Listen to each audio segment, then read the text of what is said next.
Açmaz şəhər bir sayılı körpələr evi uşaq bağçasında Novruz bayramı münasibətilə körpələr üçün şənlik təşkil olunub.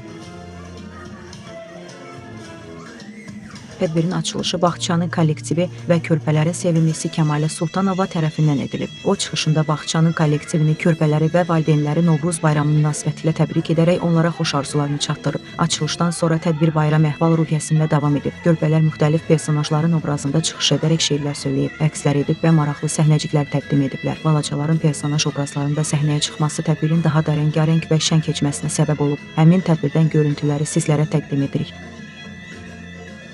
Əziz valideynlər, dəyərli kollektivim və şirin şəkər balalarım. Bugün biz sizinlə birlikdə Azərbaycan xalqının ən qədim bayramlarından biri olan Novruz bayramını qeyd edirik. Novruz başdan başa gözəlliklər deməkdir. Novruzda torpaq canlanır, təbiət oyanır. Mən sizi baharın müjdəçisi olan Novruz bayramı münasibətilə səmimi qəlbdən təbrik edirəm.